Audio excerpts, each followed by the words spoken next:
până atunci, nu știu dacă tu ai o identitate de brand, nu știu dacă știi ce înseamnă aia, nu știu dacă ai o strategie de branding, dacă știi ce este aia, nu-i nimic, a venit specialistul la noi. O să estimez, Beni, dar o să fii surprins. A venit specialistul la noi, este vorba despre Andrei Tarnovski, sper că n-am greșit numele. Bună dimineața, Andrei. Bună dimineața, da, ai pronunțat bine. Andrei Tarnovski. Tarnovski, da. Da, Tarnovski nu cred că e nume românesc, nu? E de origine polonez, din regiunea Tarnov, din orașul Tarnov. De acolo sunt strămoșii mei. Noi vedem că tu arăți așa foarte spectaculos, ai și o mustață. Mereu mi-am dorit să am și o astfel de mustață, dar nu crește așa. Adică nu știu dacă e un stil polonez sau e un stil aparte, nu știu dacă e o strategie de marketing, de promovare, dacă pur și simplu e brandul tău acesta, dar spune-ne și nouă despre ce este vorba. Arăți într-un mod special. A început de fapt ca un experiment de cum aș mai putea eu să arăt decât cum am arătat tot restul vieții mele, dar până la urmă din asta a ieșit un mix destul de interesant de brand personal care se manifestă inclusiv vizual cu o posibilitate de a mă auto-exprima. Sesizezi un mic accent moldovenesc? Da, sunt de la Chișinău. Deci ești de la Chișinău? Da. Deci nu e din Polonia, cum ai spus tu. Da, vezi, e foarte interesant. Eu mâine încă din Ucraina. Din Ucraina. E stabilit în România sau stai în Chișinău? Sunt în București de vreo 5 sau 6 ani, cred. 6. Ok. Și te-ai născut la Chișinău? Da, exact. Acolo mi-am și început cariera în domeniu prin 2009. Da, în toiul crizei. Momentul perfect. Momentul perfect. Atunci... Și cum a fost mutarea asta din Moldova în România? Anii ăștia de ce ai făcut tranziția asta? De ce ați ales să vă stabiliți în România și nu ați rămas acolo? Care e povestea? Pot să zic că la Chișinău era foarte bine. Acolo se pot face bani, există multă muncă pe domeniul meu, dar simțeam că ar mai exista ceva ce îmi lipsește. Parcă aveam impresia că e prea mică piața, prea puține oportunități. Și atunci am decis să mergem fie la Brașov, fie la București. Am ajuns la Brașov, ne-am îndrăgostit de oraș și am decis să venim oricum la București, care s-a dovedit a fi unul mai bun. Pentru că te-ai îndrăgostit de Brașov sau de ce? Am decis să venim în România și alegerea era între Brașov și București. Și da, orașul e superb, dar București are un farmec aparte.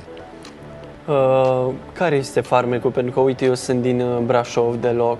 Eu acolo am stat 20 de ani până am plecat la facultate și acum sunt îndrăgostit de București și nu aș mai da Bucureștiul pentru Brașov. Pentru mine, partea frumoasă a Bucureștiului e, în primul rând, în vibe-ul ăsta de mișcare constantă. Se întâmplă tot felul de chestii absolut permanent. E surprinzător de plăcut să stai în ambuteiaj la miez de noapte uneori, prin centru. Există și în asta un farmec. Îmi mai place și faptul că întotdeauna găsești ceva interesant de făcut. Sunt multe muzee, multe evenimente, e minunat. Ca să nu mai zic de business, că e evident, ăsta e primul motiv de ce oamenii aleg București. Hai să vedem, să vorbim puțin pe partea asta de business, să vorbim despre strategiile de promovare. Tu ești specialist în marketing și publicitate? De prima profesie, da. Sunt absolvent de marketing și acum sunt student la psihologie. Îmi completez profesia. Și cum a pornit totul? Ai pornit de la zero? Cum ți-a venit în cap ideea de a porni proiectul? Cred că de prin clasa 10-a deja citeam primele manuale de marketing din cele accesibile pentru nivelul de clasa 10-a și era practic o decizie fermă că asta îmi va fi cariera, dar oricum... Scuze că te întreb, erau manuale în cadrul școlii sau te-ai dus la bibliotecă, le-ai găsit sau cum erau? Electronice, cum erau? Erau librării exact la colțul școlii și avea și un design drăguț. Am intrat prima dată pentru design și am descoperit raftul care m-a intrigat inițial prin denumiri și apoi prin conținut și am cam pescuit de acolo multe chestii interesante. Dar vezi, te-am întrebat asta pentru că e foarte tare că n-ai învățat, n-ai descoperit asta în școală, ai descoperit tu singur pentru că ai făcut, iată, acest pas. Te-ai dus la biblioteca de la colțul străzii. Pentru că, din punctul meu de vedere, e foarte important, mai ales în zilele noastre, să înveți asta și în școală. Adică e atât de important astăzi să știi cum să te promovezi, să știi niște chestiuni de bază din punctul ăsta de vedere de promovare, de marketing.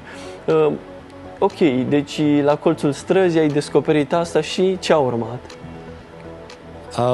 În acel moment eu eram deja redactor de știri moto pentru AutoExpert Chișinău și tot căutam o opțiune cum să încep a lucra în marketing și m-au transferat în departamentul de marketing, dar în scurt timp am înțeles că îmi doresc să am agenția mea de publicitate și împreună cu alți doi prieteni cărora le-a dispărut entuziasmul în maxim 3 luni de la lansarea agenției, am pornit-o.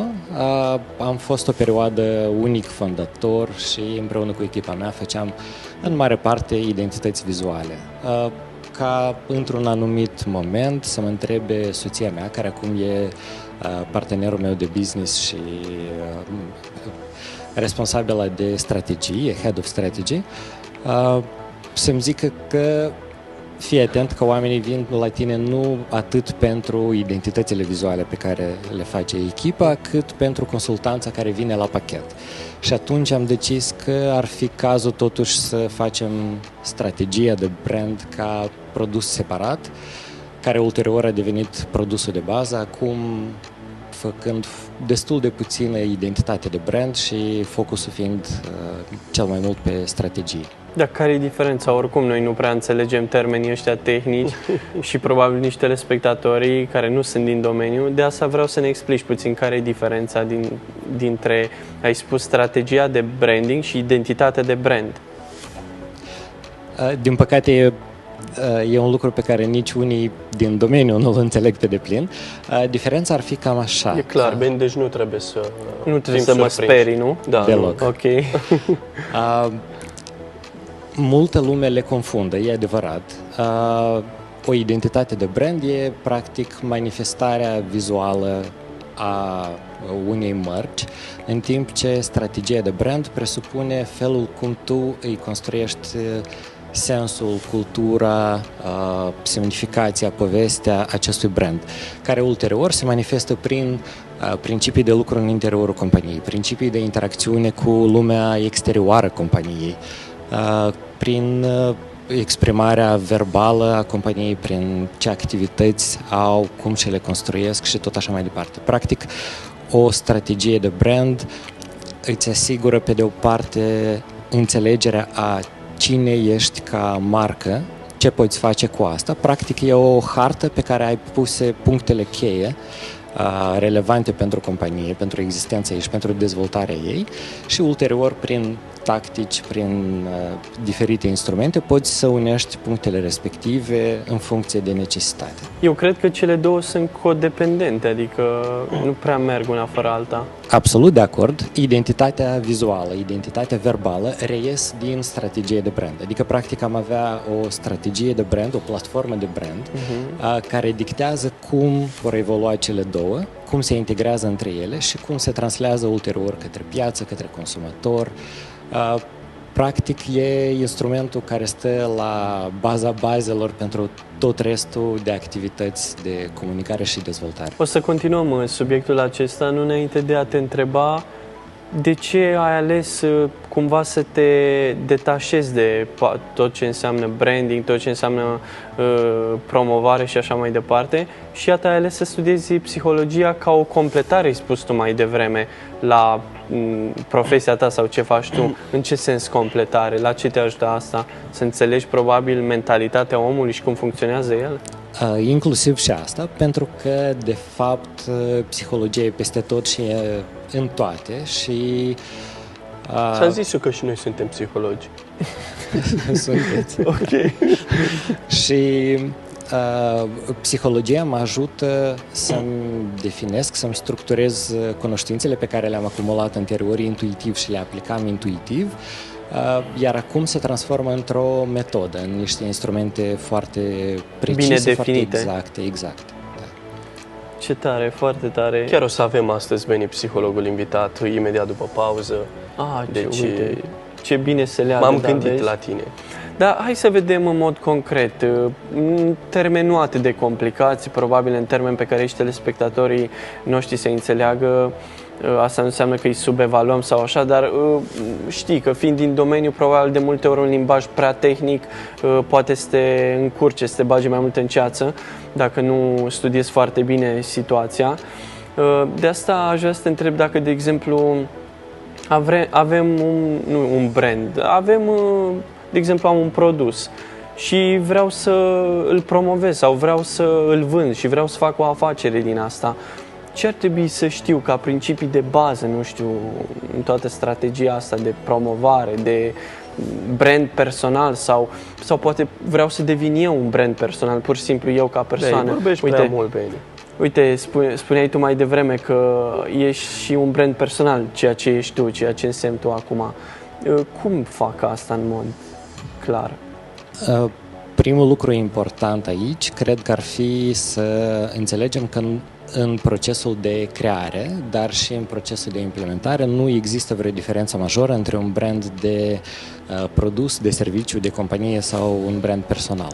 Okay. Principiile sunt identice peste tot, se aseamănă oarecum cu principiile după care au fost definite religiile anterior. Eu am avut la o conferință un speech pe tema asta despre cât sunt de asemănătoare brandurile în sens comercial cu cele politice, cu cele religioase.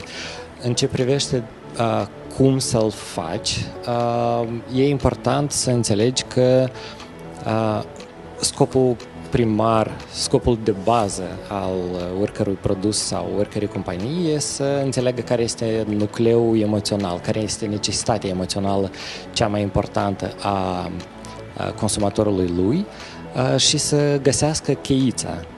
Inclusiv de asta mi este util psihologia.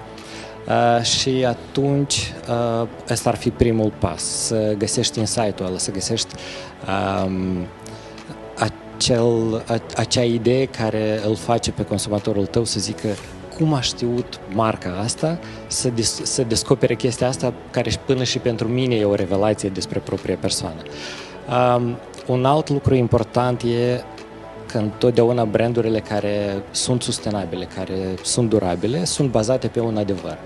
Am văzut, din păcate, și pe piața noastră și pe alte piețe, tentative de a crea branduri bazate pe niște minciuni sau pe niște exagerări, dar astea sunt chestii temporare, de asta pentru noi e o chestie de principiu, întotdeauna pornim de la ceva care se regăsește cu adevărat în ceea ce promovăm, în ceea ce construim.